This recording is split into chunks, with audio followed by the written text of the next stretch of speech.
Who can apply? As I said, you have the traditional tourism markets, the traditional tourism sectors which can apply: hotels, restaurants, dive schools, so on and so forth. But at the end of the day, any enterprise that is engaged in an economic activity, any NGO which is engaged in an economic activity, that wants to carry out a tourism project is eligible to apply. It is important that the project makes money and therefore constitutes state aid, that the benefits accrue to Malta, the organization is based in Malta, and that the investment will be self-sustaining.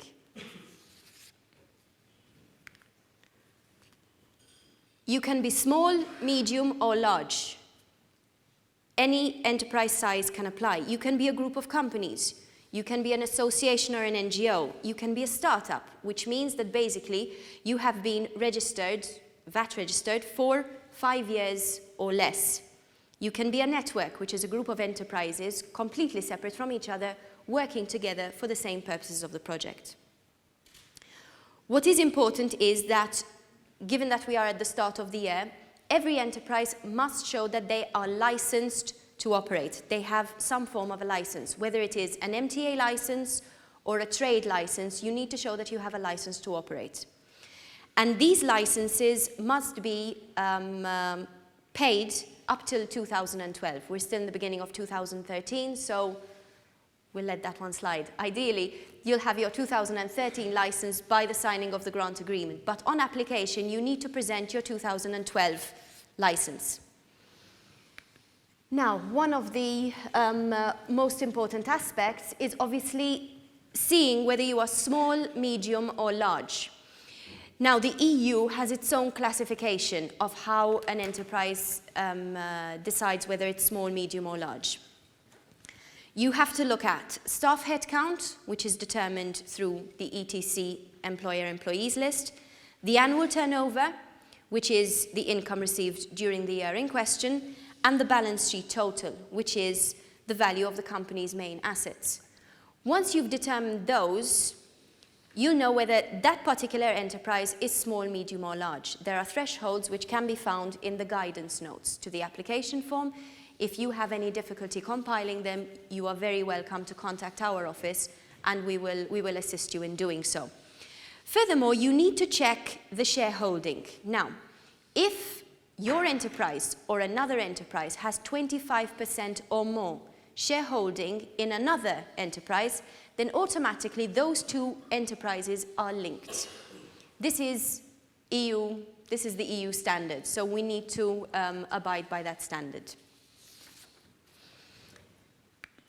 Irrespective of whatever size you are still eligible for funding under this scheme. So if you are small, you're eligible for up to 50%.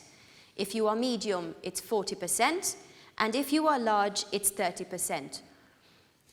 In the case of networks, we will take and there are different sizes of enterprises within the network, we will take the largest enterprise within that network as our benchmark for the co-financing threshold. And these are the minimum and maximum thresholds in terms of money. These are obviously exclusive of VAT. So projects submitted by SMEs, whether you are small or medium, the minimum threshold is 15,000 and the maximum threshold is 400,000. Projects submitted by large enterprises, the minimum threshold is 58,000 and the maximum threshold is 650,000. Enterprises falling under the de minimis regulation, which are basically the English language schools and retail outlets, minimum threshold 15,000, maximum threshold 375,000, and projects submitted by networks, so by the group of unrelated enterprises, minimum threshold 15,000, maximum threshold 1 million. The intervention areas. It's important that your project and your project activities falls under at least one of these 5 intervention areas. The more you hit, the better it is, because your project would be more holistic and therefore, as a result, competes better in the evaluation when compared to other projects.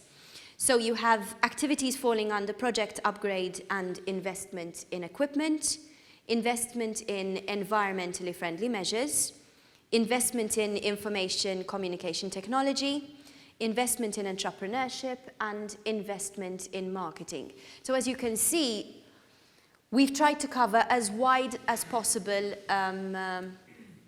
a scope in the areas of intervention, because we want to finance projects that have as many aspects that are important to tourism as possible. Particularly, obviously, investment in environmentally friendly measures and investment in ICT are very important, and we'd like to see them grow. Investment in marketing is one of the most important aspects of tourism, because you can have a fantastic product, but if it's not marketed properly, you still don't get any clients. So investment in marketing is just as important as investing in the product.